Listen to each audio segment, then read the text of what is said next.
Supreme court ने पूछा कि क्या स्वास्थ्य सेवा पीने के पानी तक पहुंच प्रदान करने वाले सत्तारूढ़ राजनीतिक दलों को मुफ्त देने के रूप में माना जा सकता है, या क्या ऐसे प्रावधान वास्तव में नागरिकों के अधिकार हैं? चीफ जस्टिस एनवी रमन्ना की अगुवाई वाली बेंच ने बुधवार को कहा कि अदालत राजनीतिक दलों को मुफ्त में चीजें देने की स्कीमों का ऐलान करने से नहीं रोक सकती। चीफ जस्टिस ने कहा कि ये सरकार का काम है कि वो लोगों के लिए वेलफेयर के लिए काम करें। सुप्रीम कोर्ट ने कहा कि हम फैसला करेंगे कि मुफ्त उपहार या फ्रीबी क्या है।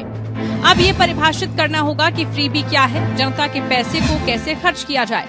हम मामले का परीक्षण करेंगे। क्या सार्वभौमिक स्वास्थ्य देखभाल, पीने के पानी तक पहुंच, शिक्षा तक पहुंच को फ्रीबी माना जा सकता है? क्या हम किसानों को मुफ्त में खाद देने से रोक सकते हैं? मुफ्त शिक्षा, सार्वभौमिक शिक्षा का वादा, चिंता सार्वजनिक धन खर्च करने का सही तरीका है। इस मामले की अगली सुनवाई सोमवार को होगी। इस मामले में आम आदमी पार्टी ने चुनावी भाषण और वादों को समीक्षा के दायरे से बाहर रखने की मांग की है। उन्होंने कहा कि चुनाव से पहले किए गए वादे, दावे और भाषण बोलने की आजादी के तहत आते हैं। उन पर रोक कैसे लगाई जा सकती है? और निर्वाचित उम्मीदवारों द्वारा दिए गए चुनावी भाषण भविष्य की सरकार की बजटीय योजनाओं के बारे में आधिकारिक बयान नहीं है और ना ही हो सकते हैं।